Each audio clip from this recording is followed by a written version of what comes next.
Cela fait près de 20 ans que Sandra Lou a participé à l'émission Le Bachelor, le gentleman célibataire. Le show diffusé sur TF1 en 2003 mettait en lumière des prétendantes face à un charmant entrepreneur à la recherche de la femme de sa vie. Finalement, s'y est une autre, Alexandra, qui a été préférée, laissant la comédienne face à son échec sentimental. Depuis, elle s'est construite une carrière d'animatrice et comédienne, et est devenue maman d'une fille, Lily.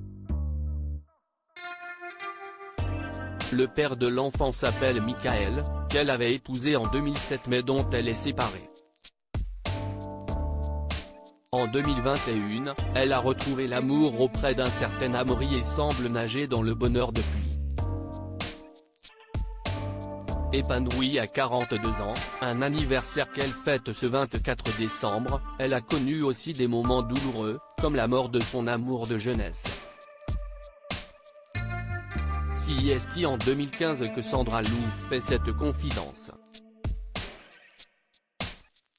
Engagée dans la lutte contre le cancer à travers un livre dont les bénéfices ont été reversés à la lutte contre ce fléau, Finger in the Nose, elle avait expliqué à Télé Loisirs l'origine de sa motivation, c'est un sujet que je ne connais que trop bien.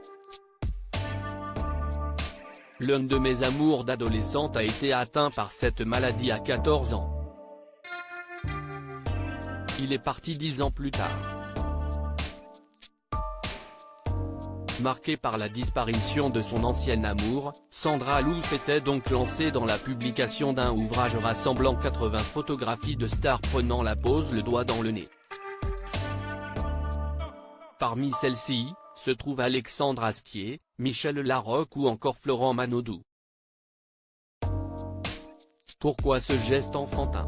Parce qu'un jour, on réussira à battre le cancer les doigts dans le nez, c'est l'objectif de ce livre caritatif qui a permis d'aider les associations Tout le monde contre le cancer et Sur un lit de couleur ainsi que la recherche de l'Institut Gustave Roussy. Remarquée en 2022 dans un épisode des Mystères de l'amour, celle qui avait démarré en jouant dans la série Le Groupe a animé le 29 novembre dernier la conférence e-school sur les arcanes de l'industrie musicale. Un milieu qu'elle a connu personnellement, puisqu'on lui doit la reprise de Banana Split en 2003.